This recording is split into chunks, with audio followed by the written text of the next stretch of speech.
Cette vidéo, ça fait déjà un moment que je voulais la faire. Surtout que j'ai plus d'abonnés qui vivent en France qu'en Suisse. J'ai donc décidé de vous faire en fait les différences entre ces deux pays si différents, mais pourtant si proches. Et comme Claudia insiste, je lui laisse faire le premier sujet. Je vais déjà vous parler d'une chose super importante. Le pénis. Non, pas le tennis. Le pénis. Cette chose longue et dure. Enfin, ça dépend pour qui. On va dire que c'était sexy. D'après certaines études, le membre suisse serait de taille inférieure à celui des Français.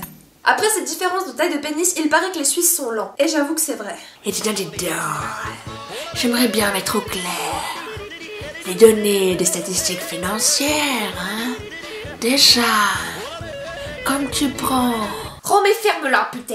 Déjà que vous avez des petites bites, alors si en plus vous êtes long comme ça, vos femmes elles ne sont pas gâtées hein. Après, les citoyens suisses ont un peu un langage à eux que les Français ne comprennent pas forcément. Comme par exemple cette phrase. Eh Jean-Pierre, j'ai pris le Q-tips à la lavette pour essuyer la gouille de moque qu'il y avait sur le caouet de l'autre babet. Toi parler la France? Besoin d'aide mentale? Bon bien sûr, il n'y a pas que ça comme différence. Il paraîtrait que les Suisses peuvent manger n'importe quoi. De la hot sauce barbecue à la bouche. C'est dégueulasse. Tu prends un bon œuf.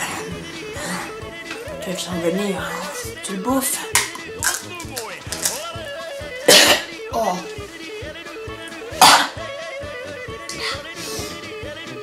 Ah, c'est so good.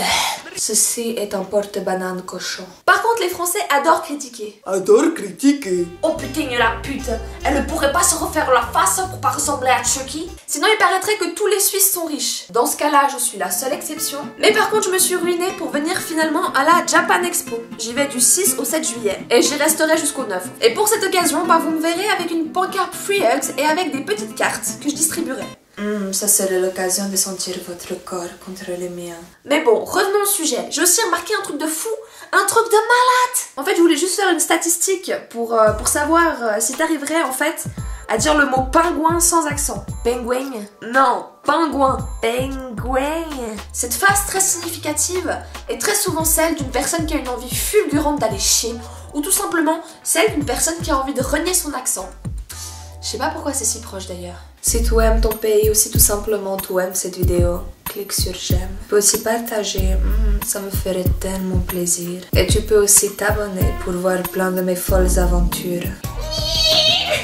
Je vais déjà vous parler d'une chose super importante. Mes lunettes sont sales.